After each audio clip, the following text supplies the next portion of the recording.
Hello, this is Dr. Earl with Denali Medical. To get us started, I'd like to ask you a question. Are you ready?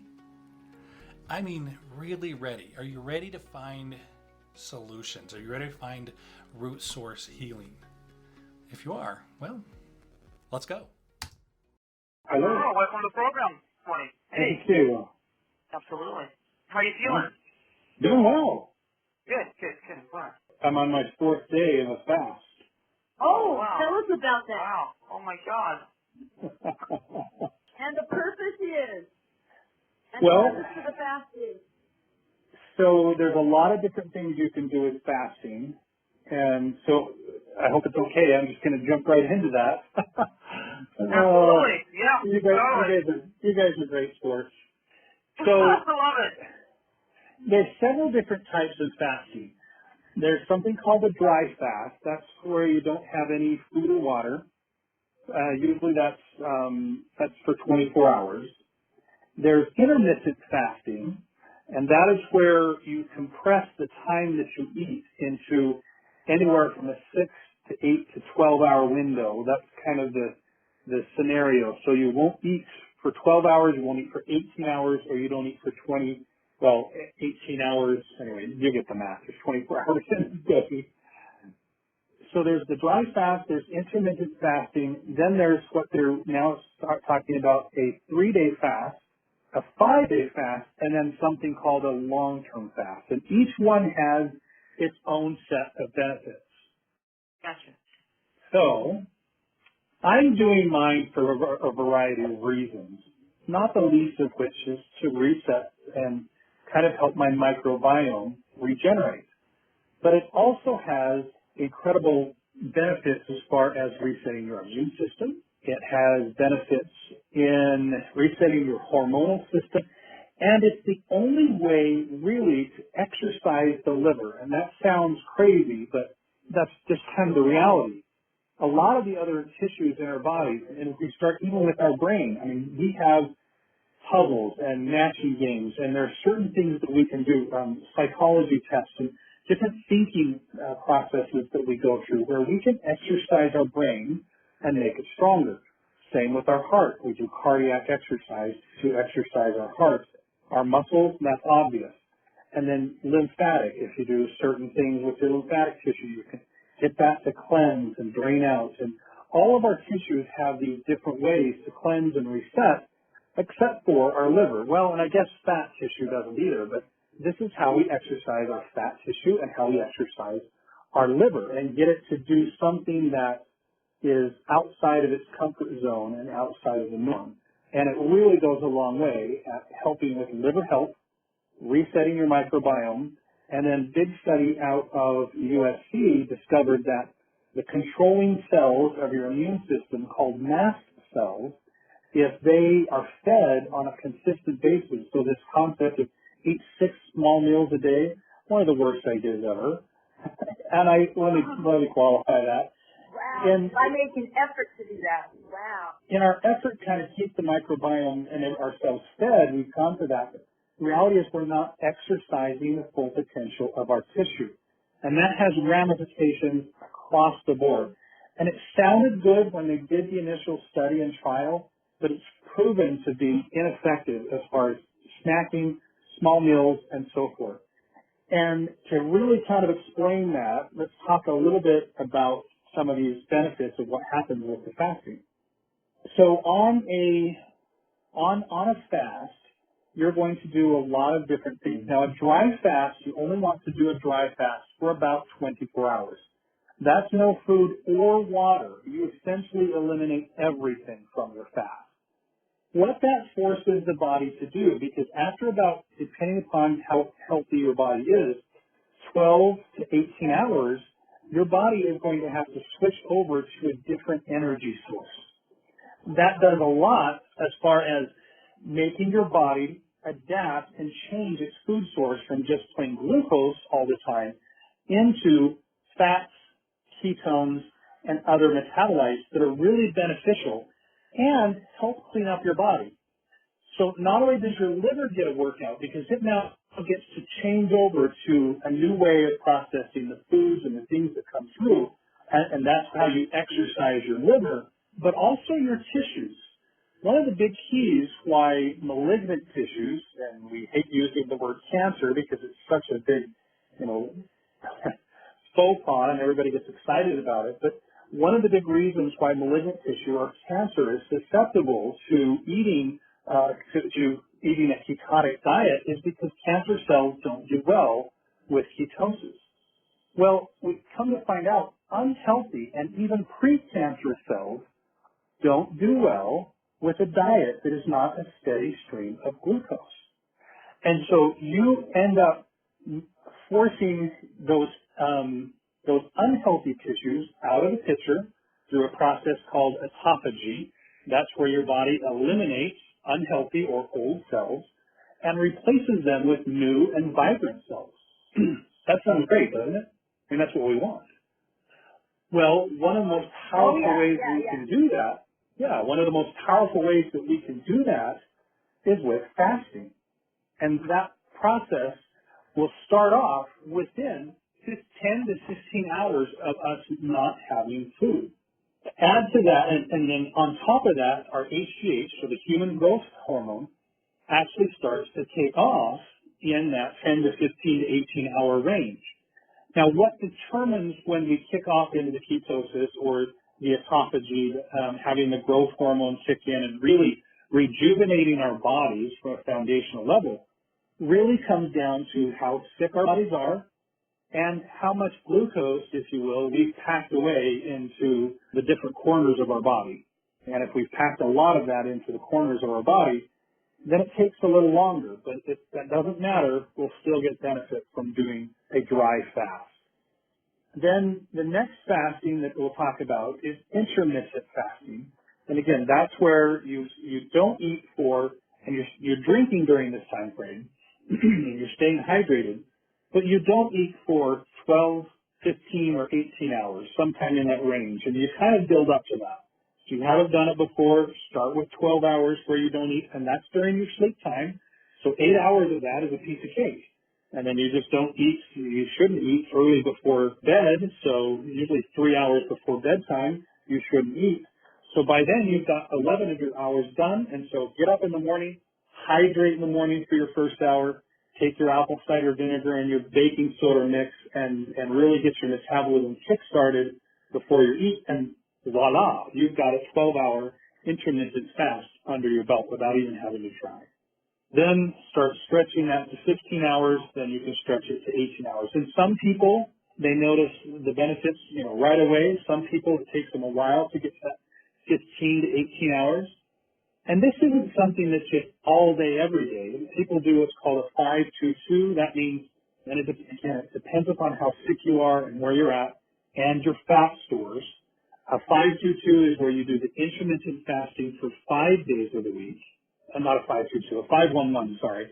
And then one of the days you do a feast. So that's where you'll have 3 meals a day and you eat well, not unhealthily, but you eat well.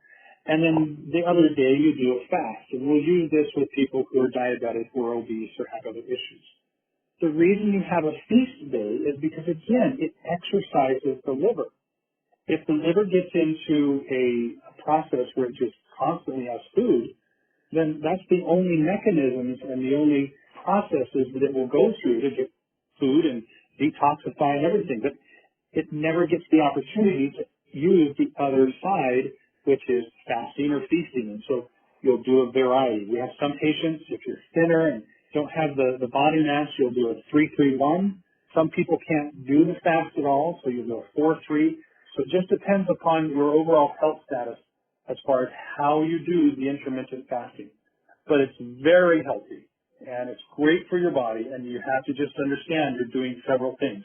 You're exercising your liver, you're raising your growth hormone higher than almost anything else that we can do, you're killing off old cells, and you're replacing them with new vibrant cells, you're lowering your insulin, so therefore you decrease your risk of type 2 diabetes.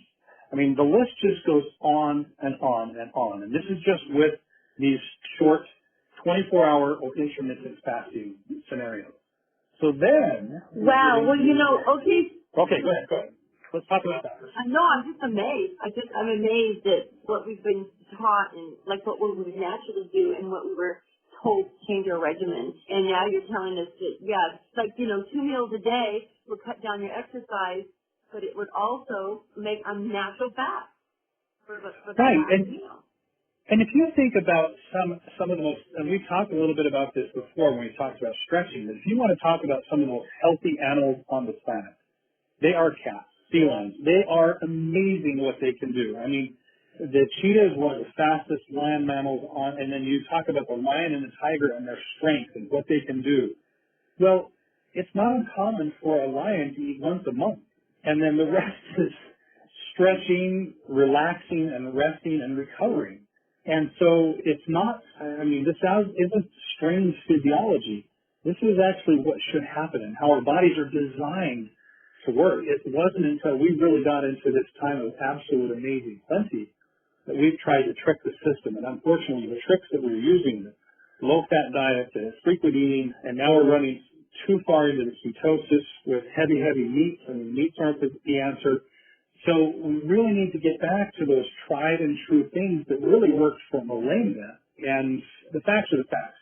Even in the city of New York City, if you look at the people on the street, you look at photographs, they were thin, healthy people. And then we got into the low-fat craze, and it's just been downhill ever since. Diabetes is, it's exponentially higher than what it was during the 1970s. Obesity, the same. We're seeing type 2 diabetes in our children because of the way that we've changed our eating. And so we've got to get back to some of these basics. And one of the most powerful ways to reset your body is fasting. And it is that. It is a reset. Phenomenal. So that's fantastic, Dr. Earl. Also, Earl, in the late 70s and the 80s, they went away. I'm not saying it's right. Not saying it's perfect, but they went away from cane or raw sugar that you should have lots of it, and they put in all this what aspartame, and it's just into all the sodas. They put all this stuff into this thing, and it changed people's body system. And I would grab maybe like a fruit punch or just a plain Gatorade, but then I found out that Gatorade was putting aspartame, so I stopped drinking that. But I was never into any of the diet sodas, and I know that the diet sodas in the last 25 years has caused so much problems because it's destroyed people's hips. They've had more hip replacements than people because they've been drinking all this diet soda. Yes. Yeah, it actually causes bone loss and is really hard on the bone liver. loss, yeah. Yeah. And so people don't realize that the aspartames cause big time damage, and I totally agree with you. Well, and then we talk about how they changed the sugar. We're back to the fact that if your body sees glucose, it really does a pretty good job of using that. Now, obviously, in excess, it does what it can. But when it sees fructose, that fructose goes to the liver and is changed almost immediately into fat. And then the body can't deal with all of that fat, so then it tries to change it into a cholesterol, because our body needs a lot of cholesterol every day, and it creates a sticky cholesterol that then sticks to our arteries and gums everything up. And I'm really simplifying this, so if someone is out there in science land and saying, well, technically, and yeah, they're right, but the reality is, if we simplify it, that's what happens. And so that high fructose corn syrup is absolutely devastating our health. Oh, yeah. All right, a little more on fasting. Should we talk about the next link? Yeah. So we talked about the dry fasting and or 24-hour. We talked about the intermittent fasting.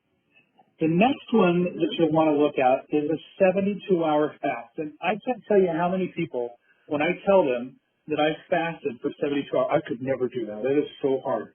Let me tell you what happens, because once you start with the intermittent fasting, then pretty soon you're saying, I'm going 15, 18 hours.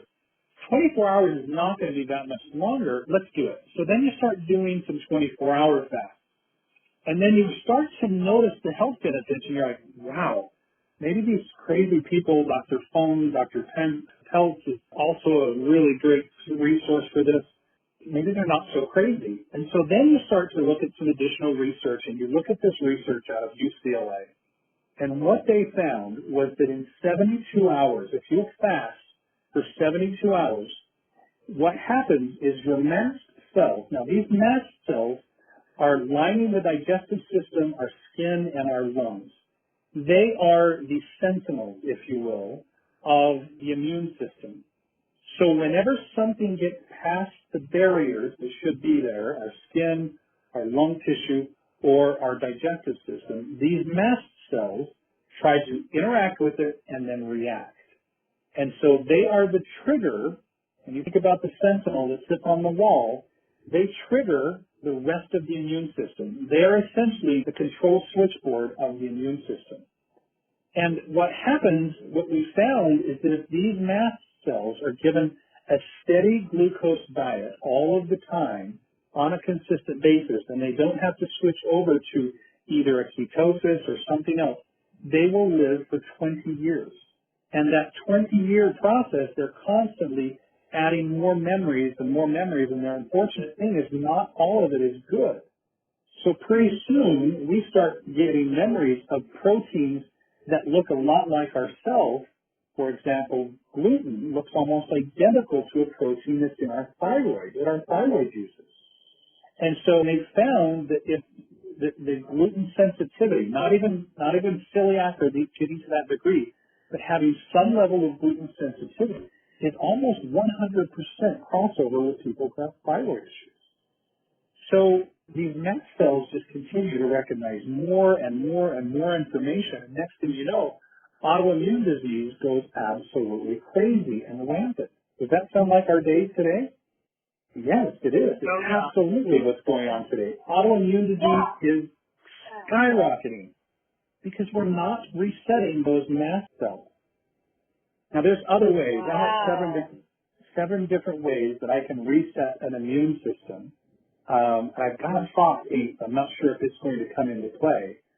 But there's ways to reset the immune system. But one of the things that you can do on your own is have a 72-hour fast. Now, it's not like your entire immune system is going to reset in that 72 hours. It's like the layers of an onion. You'll eliminate some of the mast cells on your first fast and some on the next and some on the next. But over time, these sentinels, these triggers for the immune system will reset. Now, they don't forget disease. They don't forget the things that we want to protect ourselves from, but they forget the things that have been building up over time and are just adding on top of each other and confusing them. 20 years of confusion. So instead, a brand new, vibrant cell comes in with the good memories, none of the bad, and it doesn't react so poorly. And it's absolutely phenomenal.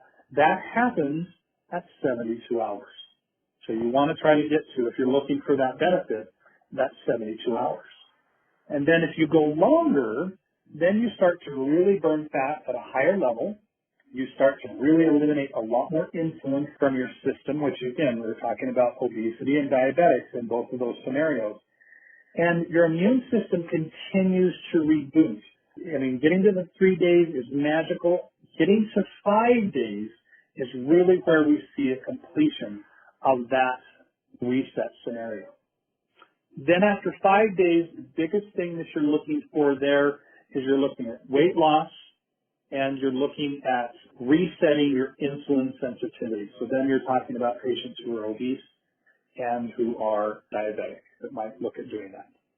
So now the next phase, how do you do it safely? Well, first, make sure you get into this gradually. The worst thing you can do is jump into a 5-day fast because Dr. Earl on the radio said, oh my goodness, this is going to be amazing.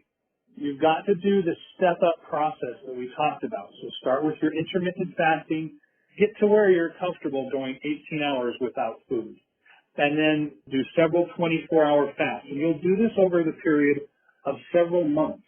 This isn't something that you're, every other day. There are people that fast every other day, but that's not where you start. And then eventually you'll get to the point where you think, I want to start doing a 3-day fast. Now, we can speed it up in the clinic when we're doing that because we'll watch things very carefully. But on your own, you want to be very gradual. And then there's 3 critical things that you have to do when you're doing a lengthy fast. Lengthy is more than 24 hours. You need to take a good multivitamin. You need to keep up on the electrolytes. The best way to do that is with a real salt, so Himalayan salt, sea salt. Real salt is a brand that works really well. Any salt that has a full complement of electrolytes. And we've talked about that it's a teaspoon and 8 ounces of water. And the reality is, your body is so efficient at harvesting back the electrolytes that if you had to, you could consist on just that teaspoon of electrolytes on a daily basis. Again, assuming you're not sweating and losing a lot of electrolytes through either diarrhea or vomiting. And then the last thing that you need to do if you go longer than the 24 hours, and I recommend people do this every day anyway, is you need to have a very mild and sometimes moderate, if you want to get to that, but just have a moderate exercise. That's just going on a walk for 20 minutes or so, or doing just some gentle calisthenics or something really easy. What this does is it tells your body that it needs to still maintain the muscle mass, the proteins. So in a 24-hour period, make sure you're up, you're active for a consistent period of time, and your body will get the message not to burn the proteins. And this is key, because when you talk about people who will talk about fasting, the naysayers, they'll say, you're going to lose muscle mass, you're going to do this, you're going to do that. No, you're not, because you're going to do it right. And the other thing is, the data that they're getting that information from is erroneous. It's not true. Your body is amazing. It's designed for this.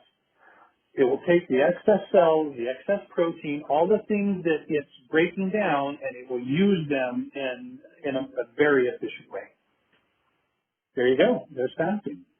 Oh, fabulous. Oh, thank you so much. And you know what? We are at the break, so we're going to have to say goodbye for now. All right. You ladies have a great day, and everyone out there in Radio Land, happy holidays. Okay. Thank you, Dr. Earl. You're the best. Take care. Okay, at the beginning of this lecture, I asked you, are you ready? Are you ready? And we're going to close with that same question. Are you ready? If you are, let's go.